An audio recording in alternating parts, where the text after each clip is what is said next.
Who was the last pharaoh of ancient Egypt? Have you ever wondered about it? In the annals of history, a name resounding with mystery and allure stands out. Cleopatra VII, Thea Philopata, or simply Cleopatra.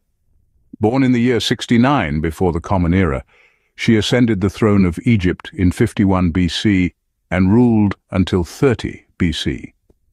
This period marks one of the most tumultuous yet fascinating chapters in Egyptian history. Cleopatra was not merely a pharaoh. She was a queen of many facets, a woman of power, intellect, and charisma. Her lineage traced back to the Ptolemaic dynasty, a Greek family that ruled Egypt following the demise of the great Alexander. She was a beacon of culture and education, speaking several languages fluently, including Greek, Egyptian, and Latin. Yet, what truly etches Cleopatra's name in the sands of time were her political and romantic entanglements with prominent Roman leaders. In 48 BC, she sought the support of none other than Julius Caesar to reclaim her throne from her brother, Ptolemy IV. This alliance was not just political. It bore fruit in the form of a son, Caesarion. Following Caesar's assassination in 44 BC, Cleopatra found an ally and lover in Mark Antony, a triumvir of Rome. Their alliance, however, stirred the pot of Roman politics, leading to tensions with Octavian, another triumvir who'd later don the mantle of Emperor Augustus. Cleopatra and Mark Antony's union resulted in 3 children, further cementing their bond. Cleopatra's reign, marked by political intrigue and romantic liaisons, came to a head in the Battle of Actium in 31 BC. Here, Cleopatra's fleet supported Antony's forces in a losing battle against Octavian. This defeat signaled the beginning of the end for Cleopatra and Antony. Their final retreat was to Alexandria, where in 30 BC both breathed their last. The tale of Cleopatra's suicide, supposedly involving an asp's venomous bite, marks a tragic end to her life and the Ptolemaic dynasty, but it also heralds the dawn of Roman rule in Egypt. And so, Cleopatra steps onto the world stage, the last pharaoh of ancient Egypt. But did you know, Cleopatra was not Egyptian, but Greek? Yes, this powerful and intriguing figure was a descendant of the Ptolemaic dynasty, a Greek family that gained control of Egypt following the death of the mighty conqueror Alexander the Great. Born into a world of power and politics, Cleopatra was groomed for leadership from an early age. This included a comprehensive education that went beyond the knowledge of ruling a kingdom. She was taught several languages, and not just to speak them, but to master them. Among them were Greek, which was her mother tongue, Egyptian, which allowed her to connect with the people she ruled, and Latin, the language of the power that was Rome. Her linguistic prowess was just one representation of her intelligence and cunning. This Greek queen of Egypt defied the norms, ruling one of the world's greatest civilizations, and leaving a lasting legacy that continues to captivate us to this day. A Greek queen of Egypt, Cleopatra was a woman of intelligence and cunning. Now, let's delve into Cleopatra's relationship with one of the most powerful men of Rome, Julius Caesar. Cleopatra's connection with Julius Caesar began in the year 48 BC, a period when Rome was rapidly expanding its territories. Cleopatra, exiled by her brother Ptolemy XIII, sought the support of the mighty Roman general to reclaim her throne, and she was not one to take no for an answer. Imagine a young, intelligent, and determined Cleopatra with a kingdom to regain and a world to conquer. She understood the power dynamics of the time and knew that aligning herself with Caesar could be the key to her return to power. So she arranged a secret meeting with the Roman general, a meeting that would change the course of history. As the story goes, Cleopatra was smuggled inside a rolled-up carpet, presented as a gift to Caesar.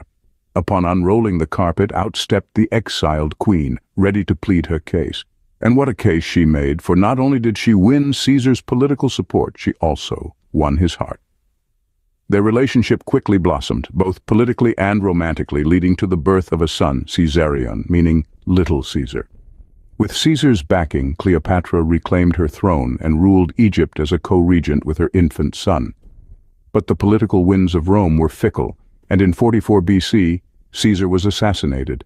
His death sent shockwaves through Rome and Egypt. Cleopatra had lost her ally, her lover, and the father of her son. Her ties with Rome were severed, and the future of her rule hung in the balance. But Cleopatra was a survivor. She'd risen from exile to the throne once, and she was not about to give up without a fight. It is this tenacity, this resilience, that defined Cleopatra, making her one of the most compelling figures of history. With Caesar's death, Cleopatra's world changed forever.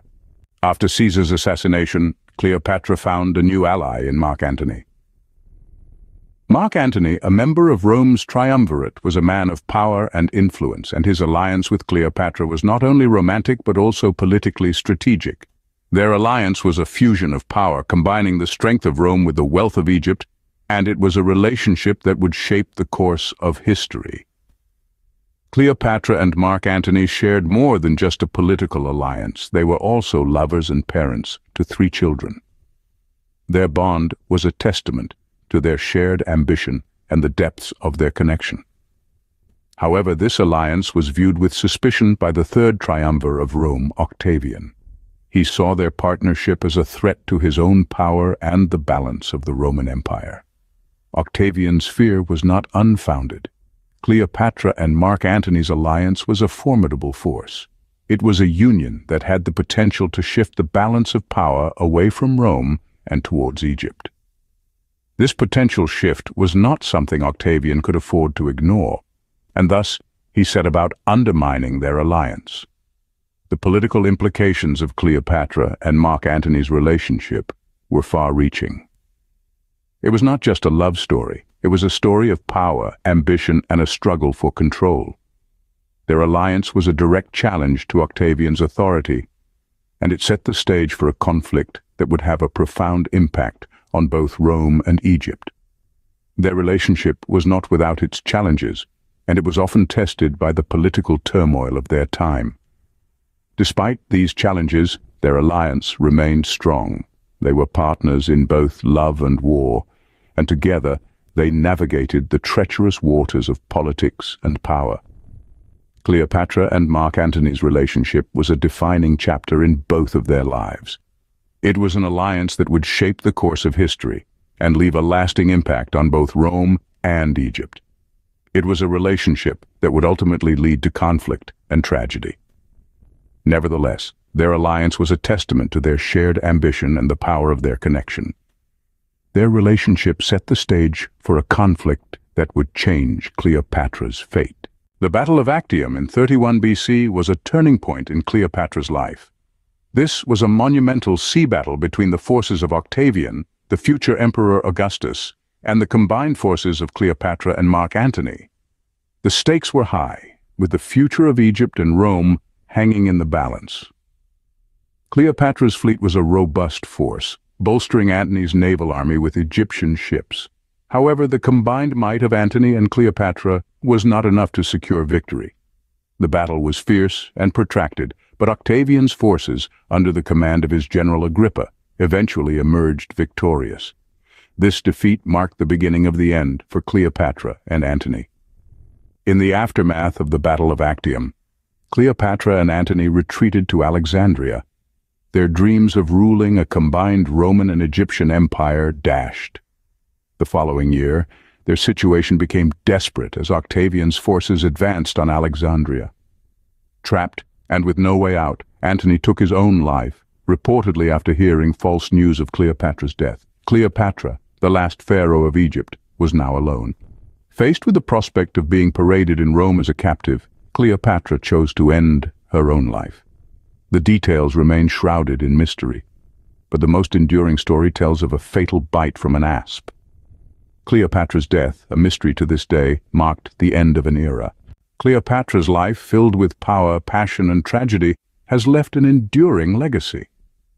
This Greek queen of Egypt, who played pivotal roles in the governance and politics of her time, has transcended centuries, capturing the imagination of millions around the globe. The allure of Cleopatra's life story has permeated the realms of art, literature, and film. She's been immortalized in countless works, from Shakespeare's tragic play Antony and Cleopatra to the opulent Hollywood spectacle starring Elizabeth Taylor. Each portrayal grapples with the complexities of her character, often painting her as a seductive and powerful woman, a ruler who used both her intellect and charm to navigate the turbulent politics of her era. But beyond the seductress, we find a woman of great intellect and political acumen, a polyglot queen who steered her kingdom through tumultuous times, a mother who sought to secure a future for her children, a leader who fought till the end. The story of Cleopatra does not merely end with her death. It continues to resonate, offering a timeless narrative of power, ambition, and love. She stands as a testament to the meeting of Egyptian and Roman cultures, a symbol of their intertwined destinies. Her life, though marked by political upheavals and personal tragedies, continues to captivate, inspiring new interpretations and explorations. Cleopatra, the last pharaoh of ancient Egypt, lives on in our imaginations, a symbol of the meeting of Egyptian and Roman cultures.